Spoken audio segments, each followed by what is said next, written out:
जुल्फ़िकार शाह बहुत परेशान हो जाता है और जब वापस आता है तो इसके चेहरे से परेशानी साफ नजर आ रही होती है। नूर समझ जाती है कि वो अपने बाप से मिलकर आया है। वो जुल्फ़िकार शाह से कहती है, मुझे लगता है तुम्हारे बाप ने यही कहा होगा कि तुम नूर को छोड़ दो, क्या इसने यही बात की है? जुल्फ़िकार शाह पहले ही गुस्से में होता है। वो नूर को डांट देता है और कहता है कि मेरे बाप ने कोई बात नहीं की और तुम यहाँ से चली जाओ। दूसरी तरफ सालार अपनी माँ पर बहुत दबाव डाल रहा होता है कि वो अरुशिमा के घर जाए और इसे मिनाकर वापस ले आए। मुर्तज़ा भी यही कहता है कि तुम्हें सालार की बात मान लेनी चाहिए और अरुशिमा को ले आना चाहिए। नई नवीली दुल्हन घर में ही अच्छी लगती है। लेकिन अंजुम अपने बेटे को जवाब देती है, मैंने पहले भी तुम्हें कहा था कि जब तुम दूसरों की जिंदगियां बर्बाद करोगे तो तुम्हारी जिंदगी कैसे आबाद होगी। तुमने नूर की जिंदगी बर्बाद कर दी है, अब तुम्हारी जिंदगी कैसे आबाद होगी। फिर जब अंजुम अरुशिमा को मनाने इसके घर जाती है तो अरुशिमा पहले ही नाराज बैठी होती है। वो कहती है, जब तक अंजुम मुझसे मुआफ़ी नहीं मांगती मैं वापस नहीं आऊंगी। लेकिन अंजुम साफ इनकार कर देती है कि वो मुआफ़ी नहीं मांगेगी। इस पर अरुशिमा उठकर वहां से चली जाती है। शाह की माँ इसे यही समझाने की कोशिश कर रही होती है कि इसे अपने बाप की बात मान लेनी चाहिए और नूर को तलाक दे देनी चाहिए, क्योंकि हमारे लिए यही बेहतर है। लोगों की बातों का हम जवाब नहीं दे पाएंगे। लेकिन जुल्फ़िकार शाह बहुत गुस्सा हो जाता है और अपनी माँ से कहता है कि आप जानती हैं मैं अपनी अजीज चीज़ों को ऐसे नहीं जाने देता।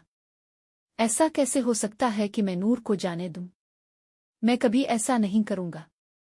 जुल्फ़िकार शाह अपनी माँ की बात बिल्कुल नहीं मानता। जब इसके बाप को पता चलता है कि जुल्फ़िकार शाह अपनी माँ की बात नहीं मान रहा तो वो इसे समझाने की कोशिश करता है और कहता है कि तुम्हें मेरी और अपनी माँ की बात मान लेनी चाहिए और नूर को छोड़ देना चाहिए।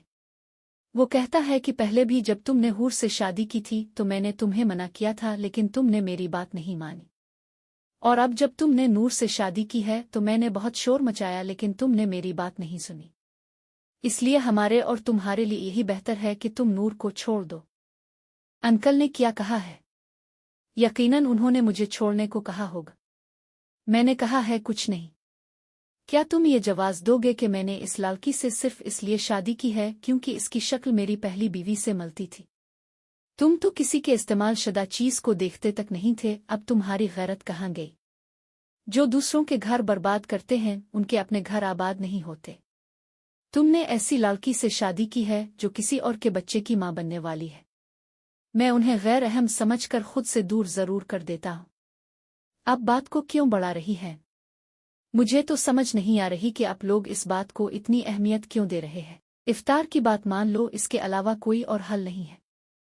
डॉक्टर इफ्तिखार शाह के कहने पर जुल्फ़िकार से एक बड़ा झूठ बोल देती है। वो कहती है, मुबारक हो, आपकी बीवी प्रेग्नेंट है।